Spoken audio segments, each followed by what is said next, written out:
একটা কথা কি জানেন, জীবনে যে মানে মানসিক অশান্তির কারণ হয়ে দাঁড়াইব তার এই জীবন থেকে সরাই দিবেন। জীবনে একটু শান্তি দরকার। জীবনে কোনো কালচার রাখা যাইব না। কালচার গুলা জীবনে এসে জীবনটা নষ্ট করে অতিষ্ঠ করে নিয়ে চলে যাইব। সবাই বলে যে মানে মানে প্রিয় বা শুদ্ধতম ভালোবাসা হলো অপেক্ষা করা। ভাই ওই অপেক্ষা করার কোনো দরকার নাই। যে অপেক্ষা করলে আর জীবন শেষ হয়ে যাবে, কিন্তু মানুষটা আর পাবো না। যারা ভালোবেসে সুখী পাইলাম না, শান্তি পাইলাম না, তার জন্য এত কষ্ট কই থেকে আসে ভাই? এত আবেগ কেন? এত আবেগটাকে মনের ভিতর, হ্যাঁ তো মনের ভিতরে আবার এত আবেগ কেন আসে? কোনো কিছুতে মানে স্যাটিসফাই হতে পারতেছে না, কোনো কিছুতে ভালো থাকতে পারতেছে না, কেন ভাই? পেন লাগে এই ব্যাপারগুলা।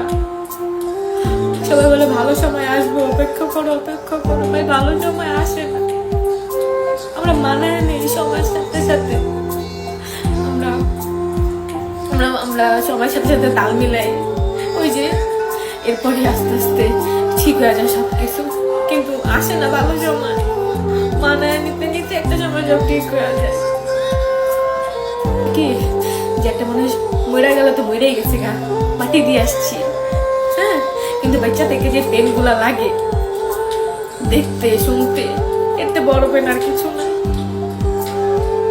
মানুষ কেন ভালোবাসে, কিসের জন্য ভালোবাসে? আমি মনে করি ভাই তোরা ভালোবাসা না ছাড়াই থাক, ভালো থাকবি জীবনে। আর ভালোবাসস তো বাসস, কারণ মন দিস না, হ্যাঁ মনটা তোর কাছে রাখিস। থাকতে চাই একটু এটা করি ওইটা করি, ব্যস্ততার ভিতরে যায়, কিন্তু তারপরে কি দিন শেষে ওই একই অবস্থা। আমি ভালো নাই, শান্তি মিলল, একটু মানসিক শান্তি কই আছে? কোথায় আমি পাবো একটু মানসিক শান্তি? এটা আমার তিলে তিলে খাইয়া ফেলতেছে। আমি মুভ অন করতে পারতাছি না, পেন লাগতেছে। কথা হলো তুমি কপালে যারা লেখো নাই তারে কেন তুমি লাইফে আনো? যে নসিবেই নাই তারে কেন তুমি জীবনের সাথে জড়াও? কিসের জন্য, কি কারণে? এই চোখের পানিগুলো যদি আল্লাহর জন্য ফেলতাম না, উনি মনে হয় জমিনে এসে পড়তো। তার জন্য নিজেরা শেষ করে লাভ কি? তার জন্য তিলে তিলে নিজের আঘাত দিয়ে লাভ কি? সে তো দেখতেছে না, সে তো বিন্দাস আছে তার মতো। কার জন্য অপেক্ষা করবো, কার জন্য আশায় থাকবো? সে আসবে না ভাই, সে আসবে না। যেটা গেছে সেটা ভালোবাসা না, ভালোবাসা থাকলে থাকতো, যাইতো না। পানি পড়তেছে না, একদিন এই চোখে এমন পানি পড়বো সেটা আমার সুখের কান্না হইব।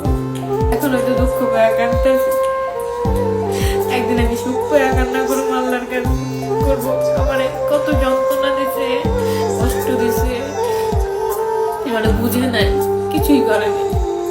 আমি এটা বলে দিলাম।